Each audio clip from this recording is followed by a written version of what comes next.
जय श्री कृष्ण मित्रों, आज हम जानेंगे भगवान श्री कृष्ण के जीवन की भेद नीति की 5 बड़ी बातें जिसके कारण पांडव युद्ध जीत गए। आइए शुरू करते हैं। भगवान श्री कृष्ण को राजनीति और कूटनीति में दक्ष माना जाता है। उनकी छलपूर्ण नीति के कारण उनकी आलोचना भी होती रही है, लेकिन सत्य और धर्म के लिए उन्हें यह करना जरूरी था। यदि वे ऐसा नहीं करते तो अधर्म की जीत हो जाती और समाज में अधर्म का राज स्थापित हो जाता। वैसे तो भगवान श्री कृष्ण द्वारा कई छल या कहें कि कूटनीति के किस्से महाभारत में भरे पड़े हैं, लेकिन कुछ ऐसी नीति थी जिसको लेकर आज तक श्री कृष्ण की आलोचना होती है। भगवान श्री कृष्ण की जिन छलपूर्ण नीतियों की आलोचना होती है, आइए उनमें से कुछ महत्वपूर्ण जो छलपूर्ण कृत्य है उनके बारे में जानते हैं। पहला है बर्बरिक और उसका वध। बर्बरिक दुनिया के सर्वश्रेष्ठ धनुर्धर थे। युद्ध के मैदान में भीम पुत्र बर्बरिक दोनों खेमों के मध्य ये बिंदु एक पीपल के वृक्ष के नीचे खड़े हो गए और ये घोषणा कर दी कि मैं उस पक्ष की ओर लड़ूंगा जो हार रहा होगा। भीम के पुत्र बर्बरिक के समक्ष जब अर्जुन और भगवान श्री कृष्ण उसकी वीरता का चमत्कार देखने के लिए उपस्थित हुए, तब बर्बरिक ने अपनी वीरता का छोटा सा नमूना मात्र ही दिखाया था। श्री कृष्ण ने कहा कि ये जो वृक्ष है उसके सारे पत्तों को एक ही तीर से छेद दो तो मैं मान जाऊंगा। बर्बरिक ने आज्ञा लेकर तीर को वृक्ष की ओर छोड़ दिया। जब तीर एक एक कर सारे पत्तों को छेदता जा रहा था, उसी दौरान एक पत्ता टूटकर नीचे गिर पड़ा और भगवान श्री कृष्ण ने पत्ते पर यह सोचकर पैर रखकर छुपा दिया कि यह छेद होने से बच जाएगा, लेकिन सभी पत्तों को छेदता हुआ वह तीर भगवान श्री कृष्ण के पैरों के पास आकर रुक गया। तब बर्बरिक ने कहा, प्रभु आपके पैरों के नीचे एक पत्ता दबा है, कृपया आप पैर हटा लीजिए, क्योंकि मैंने तीर को सिर्फ पत्तों को छेदने की आज्ञा दे रखी है, आपके पैर को छेदने की नहीं। उसके इस चमत्कार को देखकर भगवान श्री कृष्ण चिंतित हो गए। उन्होंने ये बात जानते थे कि बर्बरिक प्रतिज्ञावश हारने वाला का साथ देगा और यदि कौरव हारते हुए नजर आए तो फिर पांडवों के लिए संकट खड़ा हो जाएगा, और यदि जब पांडव बर्बरिक के सामने हारते नजर आए तो फिर वह पांडवों का साथ देगा और इस तरह वह दोनों ओर की सेना को एक ही तीर से खत्म कर देगा। तब भगवान श्री कृष्ण ने ब्राह्मण का वेश बनाकर सुबह बर्बरिक के शिविर में जाकर के दान मांगने लगे। बर्बरिक ने कहा, मांगो ब्राह्मण, क्या चाहिए? ब्राह्मण रूपी भगवान श्री कृष्ण ने कहा, तुम दे न सकोगे। लेकिन बर्बरिक कृष्ण के जाल में फंस गए और श्री कृष्ण ने उसका शीश मांग लिया। बर्बरिक द्वारा अपने पितामह पांडवों की विजय हेतु स्वेच्छा के साथ शीश दान कर दिया। बर्बरिक के इस बलिदान को देखकर दान के पश्चात श्री कृष्ण ने बर्बरिक को कलयुग में स्वयं के नाम से पूजित होने का वर दिया। आज बर्बरिक को खाटू श्याम के नाम से पूजा जाता है। जहाँ श्री कृष्ण ने उसका शीश रखा था उस स्थान का नाम खाटू है। अगला पात्र जो महाभारत में है, कर्ण।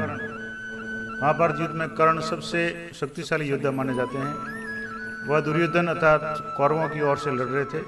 कर्ण को किस प्रकार से काबू में किया जाए, यह भगवान श्री कृष्ण के लिए चिंता का विषय हो चला था, क्योंकि दानवीर नैतिक और संयमशील व्यक्ति थे। ये तीनों ही बातें उनके लिए विपरीत पड़ गई। ये कैसे?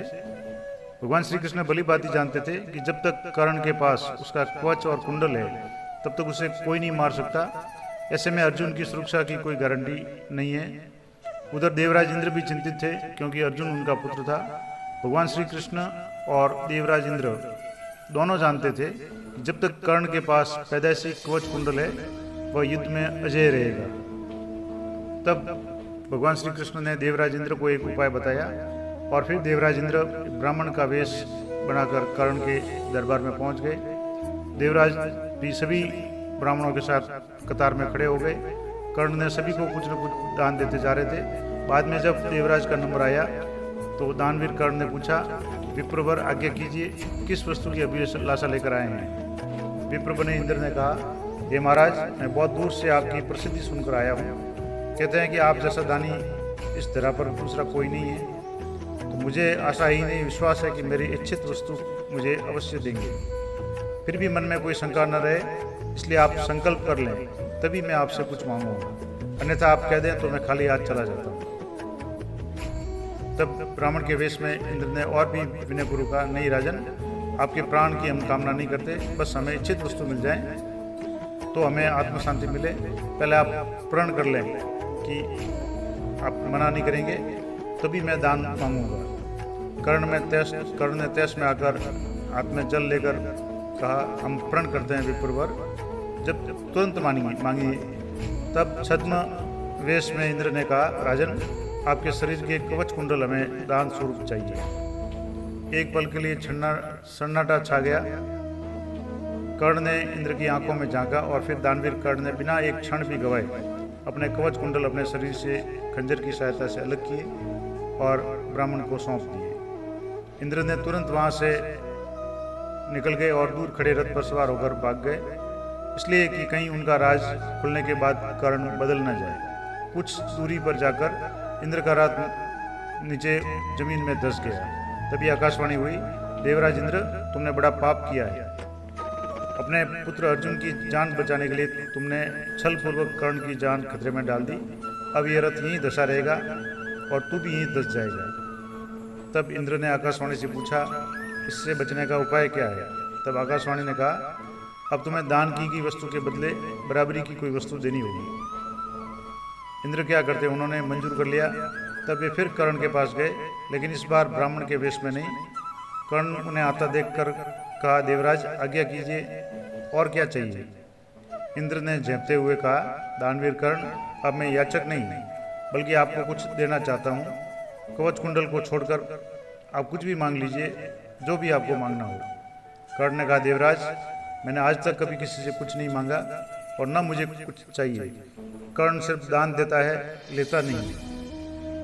तब इंद्र ने विनम्रतापूर्वक कहा, महाराज कर्ण, आपको कुछ तो मांगना ही पड़ेगा, अन्यथा मेरा रथ और मैं यहाँ से नहीं निकल पाएंगे। आप कुछ न कुछ तो मांगिए, मुझ पर बड़ी कृपा होगी। आप जो भी मांगोगे मैं देने को तैयार हूँ। कर्ण ने कहा, देवराज, आप कितना ही प्रयत्न कीजिए, मैं सिर्फ दान देना जानता हूँ, लेना नहीं। मैंने जीवन में कभी कोई दान नहीं लिया। तब लाचार इंद्र ने कहा, मैं ये वज्र रूपी शक्ति आपको बदले में देकर जा रहा हूँ। तुम इसको जिसके भी ऊपर चला दोगे वह बच नहीं पाएगा। भले ही साक्षात काल के ऊपर ही चला देना, लेकिन इसका प्रयोग सिर्फ एक बार ही कर पाओगे। कर्ण कुछ कहते उससे पहले ही देवराज वह वज्र शक्ति वहां रखकर तुरंत निकल गए। कर्ण की आवाज देने पर भी नहीं रुके। बाद में कर्ण ने उस वज्र शक्ति को अपने पास मजबूरन रख लिया, लेकिन जैसे ही दुर्योधन को मालूम चला कि कर्ण ने अपने कवच कुंडल दान में दे दिए हैं तो दुर्योधन बहुत दुखी हुआ। उसको हस्तिनापुर का राज्य हाथ से ज़्यादा लगने लगा। लेकिन जब उसने सुना कि उसके बदले में वज्र शक्ति मिल गई है तो फिर उसकी जान में जान है। अब इसे कर्ण की गलती भी नहीं मान सकते, ये उसकी मजबूरी थी। लेकिन यहाँ उसने गलती की कि अगर वह इंद्र से कुछ मांग लेता तो हो सकता है उसकी जान बच जाती या परिणाम अलग होता। वज्र शक्ति को उपयोग भी अगर एक से अधिक बार मांग लेते कि मांगने की अगर इच्छा व्यक्त करता तो इंद्र भगवान उसकी बात मान लेते। अगला जो बिंदु है महाभारत का वो है भीष्म का वध। महाभारत के युद्ध में भीष्म पितामह कौरवों की तरफ से सेनापति थे। कुरुक्षेत्र का युद्ध प्रारंभ होने पर प्रधान सेनापति की हैसियत से भीष्म ने 10 दिन तक घोर युद्ध किया। 9वें दिन भयंकर युद्ध हुआ, जिसके चलते भीष्म ने बहादुरी दिखाते हुए अर्जुन को घायल कर उनके रथ को जर्जर कर दिया। युद्ध में आखिरकार भीष्म के भीषण संहार को रोकने के लिए भगवान श्री कृष्ण को अपनी प्रतिज्ञा तोड़नी पड़ती है। उनके जर्जर रथ को देखकर श्री कृष्ण रथ का पहिया लेकर भीष्म पर झपटते हैं, लेकिन फिर वे शांत हो जाते हैं। परंतु इस दिन भीष्म पांडवों की सेना का अधिकांश भाग समाप्त कर देते हैं। श्री कृष्ण के लिए घोर चिंता का विषय हो जाता है और वे सोचते हैं कि इस तरह से तो युद्ध हार जाएंगे। 10वें दिन भीष्म द्वारा बड़े पैमाने पर पांडवों की सेना को मार देने से घबराए पांडव पक्ष में भय फैल जाता है। तब श्री कृष्ण को एक युक्ति सूझती है और वे श्री कृष्ण के कहने पर पांडव भीष्म के सामने हाथ जोड़कर उनसे उनकी मृत्यु का उपाय पूछते हैं।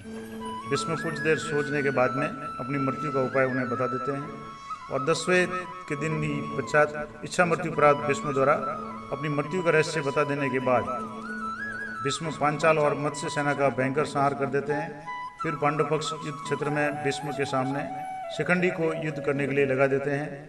युद्ध क्षेत्र में शिखंडी को सामने देखकर भीष्म अपने अस्त्र शस्त्र त्याग देते हैं। इस मौके का फायदा उठाकर श्री कृष्ण के इशारे पर बड़े ही बेमन से अर्जुन ने अपने बाणों से पितामह भीष्म को छेद दिया और भीष्म बाणों की सरसैया पर लेट जाते हैं। दरअसल पितामह भीष्म ने अपनी मृत्यु का रहस्य बताया था कि वे किसी नपुंसक व्यक्ति के समक्ष हथियार नहीं उठाएंगे और उसी दौरान उन्हें मारा जा सकता है। इस नीति के तहत युद्ध में भीष्म के सामने शिखंडी को उतारा जाता है। भीष्म को अर्जुन के तीरों से छेद देते हैं और वे कराते हुए नीचे गिर जाते हैं। अगला जो छल महाभारत में देखने को मिलता है वो है गुरु द्रोणाचार्य का वध। भीष्म के सरसैया पर लेटने के बाद 11वें दिन युद्ध में कर्ण के कहने पर द्रोण सेनापति बनाए जाते हैं। अश्वत्थामा के पिता गुरु द्रोणाचार्य की संहारक शक्ति के बढ़ते जाने से पांडवों के खेमे में दहशत फैल जाती है। पिता पुत्र मिलकर महाभारत युद्ध में पांडवों की हार सुनिश्चित कर देते हैं। पांडवों की हार को देखकर श्री कृष्ण युधिष्ठिर से उनके भेद जानने का सहारा लेने को कहा। इस योजना के तहत युद्ध में ये बात फैला दी जाती है कि अश्वत्थामा मारा गया, लेकिन युधिष्ठिर झूठ बोलने को तैयार नहीं थे। तब अवंती राज के जो अश्वत्थामा नामक हाथी था उसका वध भीम के द्वारा कर दिया गया और युद्ध के मैदान में बात फैला दी गई कि अश्वत्थामा मारा गया। जब गुरु द्रोणाचार्य ने ये बात सुनी तब उन्होंने सत्यता जानने के लिए धर्मराज युधिष्ठिर से पूछा। तब भगवान श्री कृष्ण के कहे अनुसार युधिष्ठिर ने जवाब दिया, अश्वत्थामा मारा गया पर नर नहीं कुंजर। परंतु उसी समय भगवान श्री कृष्ण ने शंखनाद किया और जिसके शोर के चलते द्रोणाचार्य को आखिरी शब्द कुंजर या हाथी सुनाई नहीं दिया और उन्होंने समझा कि अश्वत्थामा मारा गया, यानी उनका पुत्र मारा गया। यह सुनकर उन्होंने अस्त्र शस्त्र त्याग दिए और युद्ध भूमि में आंखें बंद कर शोक में डूब गए। यही मौका था जब द्रोणाचार्य को निहत्थे जानकर द्रौपदी के भाई धृष्टद्युम्न ने तलवार से उनका सिर काट डाला। अगला जो छल का उदाहरण महाभारत में देखने को मिलता है वह है कर्ण का वध। द्रोणाचार्य के बाद में कर्ण को सेनापति बनाया जाता है। श्री कृष्ण की नीति के तहत दुर्योधन के कर्ण के समक्ष घटोत्कच को उसके सामने उतारा जाता है। घटोत्कच से घबराकर दुर्योधन कर्ण के द्वारा इंद्र द्वारा दिए गए अमोघ अस्त्र चलाने को कहता है। कर्ण इसके लिए तैयार नहीं होते। वो कहते हैं कि यह अस्त्र मैंने अर्जुन के लिए बचा कर रखा है और इसका इस्तेमाल एक बार ही किया जा सकता है और यह अचूक अस्त्र है। लेकिन दुर्योधन की जिद के चलते कर्ण को अपना एकमात्र अस्त्र घटोत्कच पर चलाना पड़ता है और जिसके कारण घटोत्कच मारा जाता है। युद्ध के 17वें दिन शल्य को कर्ण का सारथी बनाया जाता है। इस दिन कर्ण भीम और युधिष्ठिर को हराकर कुंती को दिए गए वचन का स्मरण कर उनके प्राण नहीं लेता। बाद में वह अर्जुन से युद्ध करने लग जाता है। कर्ण और अर्जुन के मध्य भयंकर युद्ध होता है। कर्ण के रथ का पहिया धंसने पर श्री कृष्ण के इशारे पर अर्जुन द्वारा असहाय अवस्था में कर्ण का वध कर दिया जाता है।